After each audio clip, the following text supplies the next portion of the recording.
അല്ലെങ്കിൽ നിങ്ങൾ കളിച്ചോളൂ, ഒരു പാട്ടും ഒരു ഡാൻസും കളിച്ചാൽ മതിയായിരുന്നു.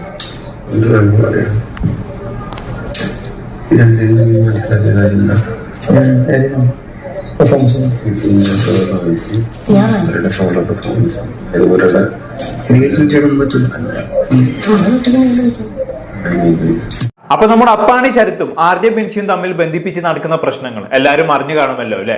പ്രണയം അവിഹിതം എന്നൊക്കെയുള്ള ലെവലിലേക്ക് ഈ വിഷയം ഇപ്പൊ എസ്കലേറ്റ് ചെയ്ത് പോയിക്കൊണ്ടിരിക്കുകയാണ്. സോ ഈ സംഭവത്തെ കുറിച്ചുള്ള ഒരു കൃത്യമായ വിശദീകരണമാണ് ഈ വീഡിയോ കൊണ്ട് നമ്മൾ ഉദ്ദേശിക്കുന്നത്. ഇത് എവിടെ വെച്ച് തുടങ്ങി, ഇപ്പൊ എങ്ങനെ പോകുന്നു, ആരുടെ ഭാഗത്താണ് തെറ്റ് തുടങ്ങിയ കാര്യങ്ങളൊക്കെ നമ്മൾ പരിശോധിക്കുന്നുണ്ട്. അനുമോൾ തുടങ്ങി ഷാനവാസ് ഏറ്റെടുത്ത് മറ്റൊരു ലെവലിലേക്ക് എത്തിച്ചൊരു വിഷയമാണിത്. അപ്പാനിക്ക് ഭാര്യയും കുഞ്ഞുങ്ങളും ഉള്ളത് കൊണ്ട് തന്നെ ഇയാളെ തന്നെയാണ് ഏറ്റവും കൂടുതൽ ബാധിക്കാൻ പോകുന്നത്. എന്തായാലും നമുക്ക് കാര്യത്തിലേക്ക് കടക്കാം. ബിഗ് ബോസ് ഷോ ഫോളോ ചെയ്യുന്ന ആളുകൾക്ക് ഞാൻ ഈ വിഷയത്തെ കുറിച്ച് പ്രത്യേകിച്ച് പറഞ്ഞേണ്ട ആവശ്യമില്ലെന്ന് തോന്നുന്നു. ഇനി കാണാത്തവർക്ക് വേണ്ടി ചെറിയൊരു ഇൻട്രൊഡക്ഷൻ തരാം. അറിയാലോ, അപ്പാണിയും ബിൻസിയും ഇത്തവണത്തെ ബിഗ് ബോസ് കണ്ടസ്റ്റൻസ് ആയിരുന്നു. അപ്പാണി ഇപ്പോഴും ബിഗ് ബോസിൽ തന്നെയുണ്ട്. പക്ഷേ ബിൻസി കഴിഞ്ഞ ആഴ്ചയിലെ എവിക്ഷനിൽ പുറത്തു പോവുകയുണ്ടായി. സത്യത്തിൽ എവിക്ഷൻ നടക്കുന്ന സമയത്താണ് എല്ലാത്തിനും തുടക്കം എന്ന് തന്നെ വേണമെങ്കിൽ പറയാം. കാരണം ലൈവ് കാണാതെ ബിഗ് ബോസ് എപ്പിസോഡുകൾ മാത്രം കാണുന്നവർക്ക് ബിൻസി ബിഗ് ബോസ് ഹൗസിൽ നിന്ന് പുറത്തു പോകുന്ന സമയത്താണ് അപ്പാനിയും ബിൻസിയും തമ്മിൽ ഇത്രയും അടുപ്പമുണ്ട് എന്ന് മനസ്സിലാകുന്നത്. കാരണം എപ്പിസോഡുകളിലൊന്നും ഇരുവരും അത്ര അടുപ്പമുള്ളതായിട്ടൊന്നും കാണിച്ചിട്ടുണ്ടായിരുന്നില്ല. അറിയാലോ, 24 മണിക്കൂറിൽ നടക്കുന്ന കാര്യങ്ങൾ എഡിറ്റ് ചെയ്തിട്ടാണ് ഒരു മണിക്കൂറിൽ എപ്പിസോഡ് ആക്കുന്നത്. സോ ഒരുപാട് കാര്യങ്ങൾ മിസ്സാക്കുന്നത് സ്വാഭാവികമാണ്. പക്ഷെ ബിൻസി ഔട്ടായി പുറത്തു പോകുന്ന സമയത്ത് അപ്പാനിയോട് മാത്രം സാധാരണയിൽ കവിഞ്ഞുള്ള സ്നേഹവും അടുപ്പവും കാണിക്കുന്നത് കണ്ട് പ്രേക്ഷകർ അന്തം വിട്ടു എന്നുള്ളതാണ് സത്യം. ഇതെന്തൊരു മറിമായും, ഇത്രയും കാലമായിട്ടും ഇവർ തമ്മിൽ ഇത്ര അടിപൊളി ഫ്രണ്ട്ഷിപ്പ് ഉള്ള കാര്യം നമ്മൾ അറിഞ്ഞില്ലല്ലോ എന്നായിരുന്നു പ്രേക്ഷകർ ചിന്തിച്ചത്. പക്ഷേ ബിഗ് ബോസ് ലൈവ് കുത്തിയിരുന്ന് കാണുന്നവർക്ക് ഇതൊന്നും വലിയ അത്ഭുതമായിരുന്നില്ല എന്നുള്ളതാണ് സത്യം. കാരണം ബിൻസി പുറത്താകുന്നതിന് 2 ദിവസം മുമ്പ് തൊട്ട് തന്നെ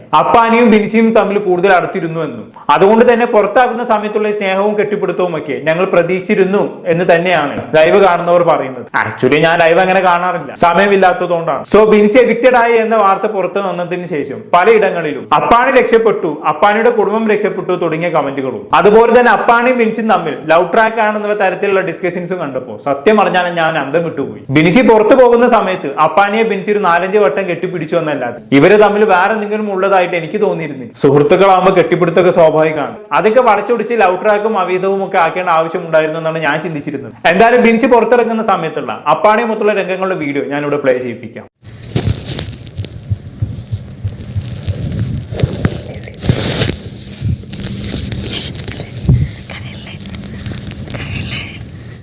കണ്ടല്ലോ. ഇനി ഇതിനു ശേഷം അപ്പാനി കരയുന്നുണ്ട്. ആ സമയത്ത് ചാച്ചൻ കരയല്ലേ എന്നും പറഞ്ഞുകൊണ്ടാണ് ബിൻസി അപ്പാനിയെ സമാധാനിപ്പിക്കുന്നത്. നമുക്ക് എന്തായാലും അതൊന്ന് കണ്ടോക്കാം.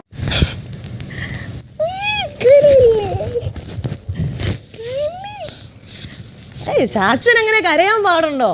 ചാച്ചൻ ഇങ്ങ് വന്നേ, ചാച്ചാ ചോദിക്കട്ടെ. ഈ ചാച്ചൻ എന്നൊക്കെ പറയുമ്പോ ആക്ച്വലി അച്ഛനെ വിളിക്കുന്ന പേരല്ലേ. അതായത് ചില ഭാഗങ്ങളിൽ അച്ഛനെ ചാച്ച എന്നൊക്കെ വിളിക്കാറുണ്ട്. ബിൻസി അവരുടെ അച്ഛനെ ചാച്ച എന്ന് വിളിക്കാറെന്ന് തോന്നുന്നു. പക്ഷെ അപ്പാനെ എന്തുദ്ദേശത്തിലാണ് ചാച്ചൻ എന്ന് വിളിച്ചതെന്ന് എനിക്കറിയില്ല. ചിലപ്പോ ചേട്ടൻ എന്നുള്ള ഉദ്ദേശത്തിലാവാം. എന്തായാലും ഇതിനു ശേഷം നിങ്ങൾ നന്നായി കപ്പടിക്കണം എന്ന് പറഞ്ഞുകൊണ്ട് ബിൻസി വീണ്ടും അപ്പാനിയെ കെട്ടിപ്പിടിക്കുന്നുണ്ട്. അതൊന്ന് കണ്ടോ. എനിക്ക് കാണണം കേട്ടോ.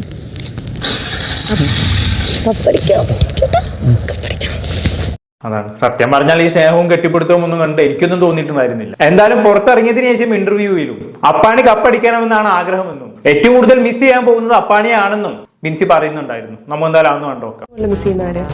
ആ വീട്ടിൽ മിസ് ചെയ്ത് ശരത്തേട്ടനെ.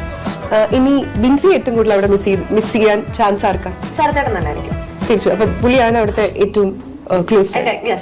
കേട്ടല്ലോ. അപ്പോഴും അപ്പാനി ബെസ്റ്റ് ഫ്രണ്ട് ആണെന്ന് മാത്രമാണ് ബിൻസി പറയുന്നത്. അതുപോലെ തന്നെ ചാച്ചൻ എന്നതുകൊണ്ട് ബ്രദർ എന്നാണ് ഉദ്ദേശിച്ചതുമെന്നും ബിൻസി പറയുന്നു. എന്നിട്ടും ആളുകൾ ഇതെങ്ങനെ വളച്ചൊടിച്ചതെന്ന് ഞാൻ കുറെ ആലോചിച്ചിരുന്നു. പിന്നീട് പതുക്കെയാണ് അതിനുള്ള ഉത്തരങ്ങൾ എനിക്ക് കിട്ടിയത്. അതിലേക്ക് നമുക്ക് വരാം. എന്തായാലും ബിൻസി പുറത്തിറങ്ങിയതിനു ശേഷമാണ് അപ്പാനി ബിൻസി ബന്ധത്തെ കുറിച്ചുള്ള ചർച്ചകൾ ബിഗ് ബോസിൽ വരുന്നത്. ചർച്ച എന്ന് പറഞ്ഞാൽ അതൊരു ഒന്നൊന്നര ചർച്ച തന്നെയായിരുന്നു. ആദ്യ ബോംബ് പൊട്ടിച്ചത് മറ്റാരുമല്ല, നമ്മുടെ സ്വന്തം ക്രൈ ബേബി ആയിട്ടുള്ള അനുമോള് തന്നെയാണ്. ആ വീഡിയോ നമുക്ക് കണ്ടോക്കാം.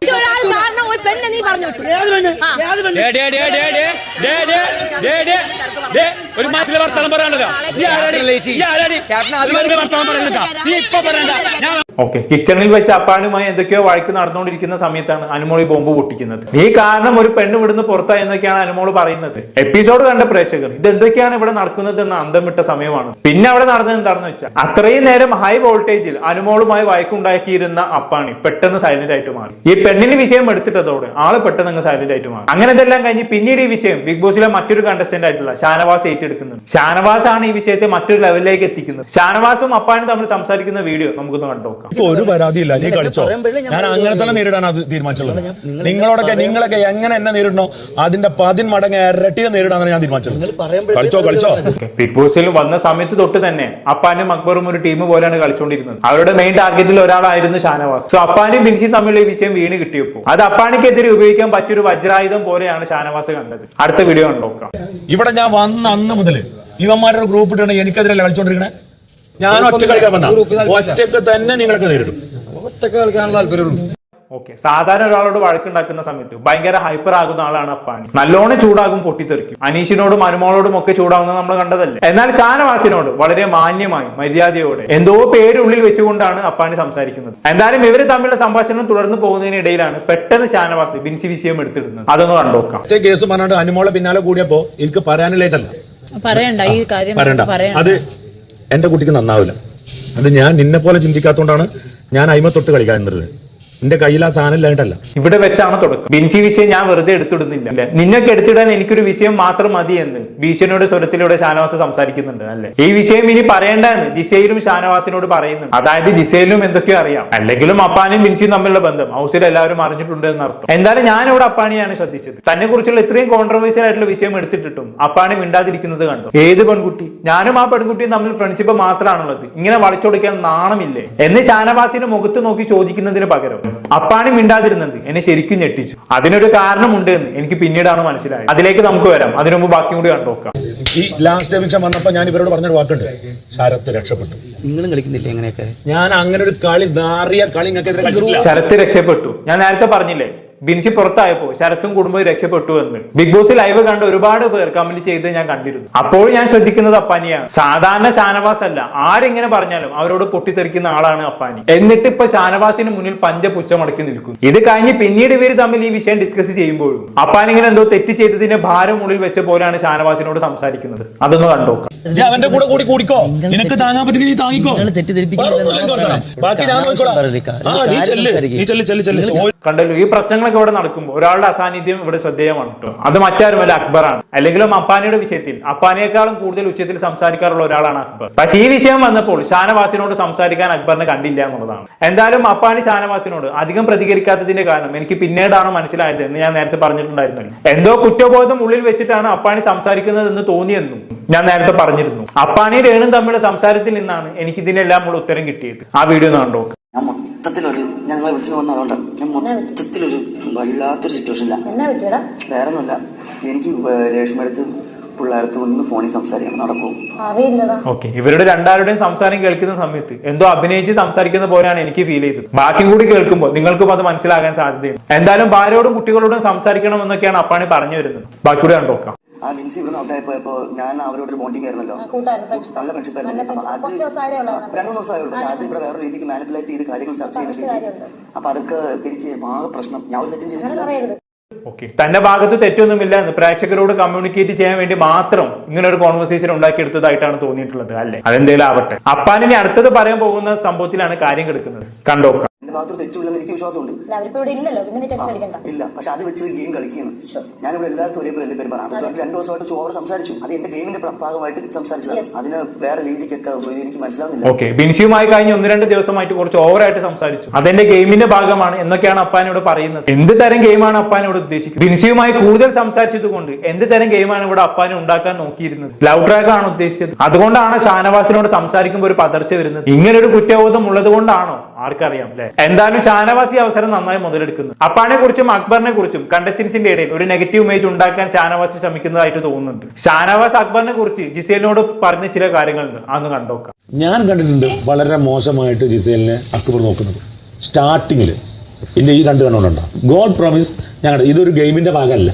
ഞാൻ റിയാലിറ്റി ഉണ്ട്. ഞാൻ എന്താ ഇവരിങ്ങനെ നോക്കുന്നത്? വളരെ സീരിയസ് ആയ അലിഗേഷൻ ആണ് ഇത് അല്ലെ. പണ്ട് അനുമോളും അക്ബറിന്റെ നോട്ടം ശരിയല്ല എന്ന് പറഞ്ഞിരുന്നു. പിന്നീട് ലാലേട്ടൻ വന്ന എപ്പിസോഡിൽ അക്ബറിനകത്ത് വളകരായിട്ടുള്ള നോട്ടമാണ് എന്നല്ല ഞാൻ പറഞ്ഞത്. അക്ബറിന്റെ ക്രൂരമായ നോട്ടത്തെ കുറിച്ചാണ് താൻ ഉദ്ദേശിച്ചത് എന്നൊക്കെ അനുമോൾ തിരുത്തി പറഞ്ഞിരുന്നു. എന്തായാലും ഗെയിമിന്റെ ഭാഗമല്ല എന്നൊക്കെ പറഞ്ഞാണ് അക്ബറിനെതിരെ ഷാനവാസ് ഇങ്ങനെ ഒരു ആരോപണം ഉന്നയിച്ചത്. സത്യം പറഞ്ഞാൽ എനിക്ക് ഷാനവാസിന്റെ ഈ സമീപനം ശരിയായി തോന്നിയില്ല. ജിസേലിനോടുള്ള അക്ബറിന്റെ നോട്ടം ശരിയല്ല എന്ന് ഷാനവാസ് അല്ലല്ലോ പറയേണ്ടത്, ജിസേലല്ല പറയേണ്ടത്. ഒരു പെണ്ണിനത് പെട്ടെന്ന് തിരിച്ചറിയാൻ കഴിയുന്നു. ഇനിയിപ്പോ ജിസേല് ശ്രദ്ധിക്കാത്ത സമയത്ത് അക്ബർ അങ്ങനെ നോക്കുന്നുണ്ടോ എന്ന് അറിയില്ല. കേട്ടോ. എന്തൊക്കെയായാലും ഇത്തരത്തിലുള്ള ആരോപണമൊക്കെ ഉന്നയിക്കുന്ന സമയത്ത് നന്നായി ശ്രദ്ധിക്കണമല്ലോ. മാത്രമല്ല ജിസേൽ ഈ ആരോപണത്തെ വലിയ കാര്യമാക്കി എടുത്തിട്ടുമില്ല. അവർക്ക് അക്ബറിന്റെ നോട്ടം മോശമായി തോന്നാത്തത് കൊണ്ടാണല്ലോ. എന്തായാലും ഇതിനുശേഷം അപ്പാണിയും ബിൻസിയുമായിട്ടുള്ള വിഷയത്തെ കുറിച്ച് ഷാനവാസ് ആദില നൂറയോട് സംസാരിക്കുന്നുണ്ട്. അതൊന്ന് കണ്ടുനോക്കാം.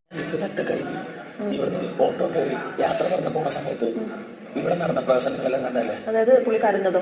കരഞ്ഞതാണോ? ഈ 19 ആൾക്കാരുടെ ഇവ മാത്രം പ്രകടനം കാഴ്ചവെക്കുമ്പോൾ അതിന് മാത്രം വലിയ പ്രകടനം നടത്തിയതായിട്ടൊന്നും എനിക്ക് തോന്നിയിട്ടില്ല. ഒന്ന് കെട്ടിപ്പിടിച്ച് കരഞ്ഞ അത്രയേ ഉള്ളൂ. അതിന് എത്ര വലിയ സംഭവമാക്കാനൊന്നും ഇല്ലല്ലോ. പിന്നെ നിങ്ങൾ തമ്മിലുള്ള ബന്ധത്തെ കുറിച്ച് എന്റെ കയ്യിൽ തെളിവൊക്കെ ഉണ്ടെന്ന് അപ്പാനിയോട് ഷാനവാസ് പറയുന്നുണ്ടായിരുന്നു. എന്ത് തെളിവാണ് ഉദ്ദേശിച്ചതെന്ന് അറിയില്ല. ഈ കെട്ടിപ്പിടുത്തമൊക്കെ തെളിവാണെങ്കിൽ ആ തെളിവും കൊണ്ട് ഷാനവാസ് വീട്ടിൽ പോകുന്നതായിരിക്കും നല്ലത്. ബാക്കിയുണ്ടോ? ഫാമിലി അത് തൊട്ടൊക്കെ പാടല്ലേ എന്താണ് അങ്ങോട്ട്